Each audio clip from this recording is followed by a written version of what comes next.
Good evening, ladies and gentlemen. Welcome to another exciting edition of Seekers of the Supernatural. I'm your moderator, Tony Spera, along with hosts, Ed and Lorraine Warren. Also, we have a special guest tonight, Mr. Tony Illigino, and we also have two pets on the show that we'd like to introduce. First, we'd like to introduce Gizmo, and we'd like to introduce Benny. And we have his mother, Judy Penny. His mother, Judy. That's his mother. That's his mother. And why do we have pets on the show, you may be asking? What is going on? Are we trying to be Ozzie and Harriet? I don't think so. What we're trying to do, and we're going to discuss tonight, is the reality that pets, especially pets that are loved by human beings, that they do actually survive death of the physical body. We will show that tonight. We will prove that tonight through our conversations with Ed and Lorraine and with Mr. Illigino. I'd like to start out with Ed. And Ed, can you explain about tonight's program, about the pets? Okay. Any animal lover will be very interested in our program tonight because, beyond a shadow of a doubt, animals do survive the grave. That is, they also have souls, believe it or not. We know that people write to us maybe once or twice a month telling us that they had a dog or a cat, it died, and yet the animal seems to be in the house. They hear it, the way it ran around, they hear it jump on the bed, they feel it. We've had cases like that of our own. Our own German Shepherd, who we had for 14 years, and that's a painting over there of him, died, and one night I went out to throw the garbage out in the backyard, and there was a military-type doghouse. And Major would sit on that doghouse, very erect, just like I have him in the painting there.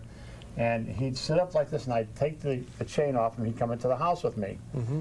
Well, I went out to take the garbage out that night, and I rounded the house, and there was the ghost of this dog sitting on that military-type doghouse. I stood there and watched it for a few seconds, and I started to go towards it, but it disappeared. I backed up, and it came back into view again. Mm-hmm. Now, being in this work, I realized that I should have just stayed right there. I walked in, and I got Lorraine, and I got Judy here, brought them out. I didn't tell them what they were going to see, and this is what they seen. If we could throw a camera on that painting over there, that's exactly how he looked when I seen him sitting on that doghouse. Mm-hmm. And Lorraine also. Was he solid like that, Ed? No, he was transparent. Transparent. He was transparent, but there was no doubt in my mind of what we were looking at. The three of us all seen it, and I was waiting patiently for the next night. I wanted to see if he would return. Yeah. Not only wasn't the dog there, but neither was the doghouse. What happened? The old man next door who would take care of Major for us took the military-type doghouse, built it into a tiny doghouse for two puppies I got for Lorraine. Oh. But that was the last night that the doghouse would be there. And we've always had a feeling that Major was in our home and on the grounds. This was a wonderful animal. It was almost human, I have to tell you. Mm-hmm. And we attribute a lot of our luck in this work and everything to that dog. Mm-hmm. Because it was because of that dog that we bought the small cottage up in Monroe, Connecticut. So that while we were away, the old man down the street would take care of him, bring him in at night, and we'd be gone a week or two at a time.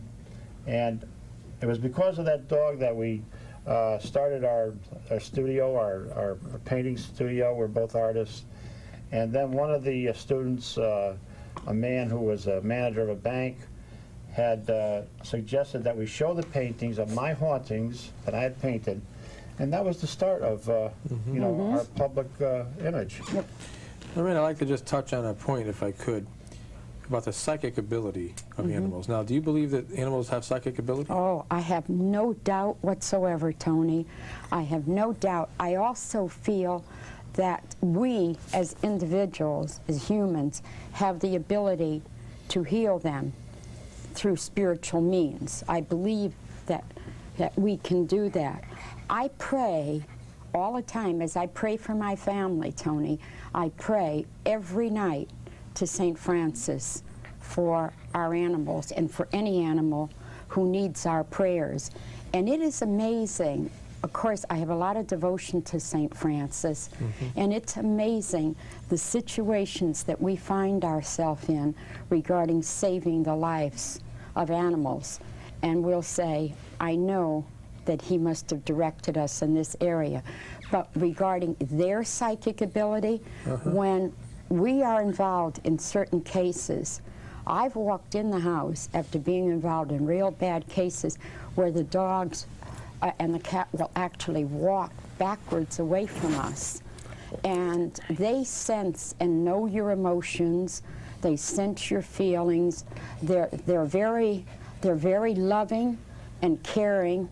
When you need them, they always seem to be right there for you. They seem to sense even more than people will sense just how you feel at given times. It's like an unconditional kind of Look, love. it is, Tony. I have a very interesting thing to talk about here about Benny here. Now, Judy adopted Benny here how many years ago? I've had him 8 years. 8 years. Now, she had Benny for 8 years, but she had a Pekingese dog before that. And this little dog, he was a terror. When it got dark, all of a sudden this dog would be attacking everybody. And Benny here does the very same thing and acts just like this dog. Now, tell us a little bit about how the both dogs react the same way, Judy.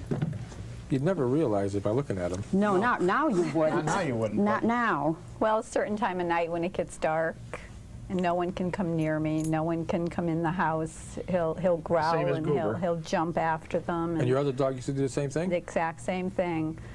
Yeah, and So you normally think- he's just a friendly little dog all during the day. If you take him out in public, he's friendly. It's just Yeah. at night he just turns and completely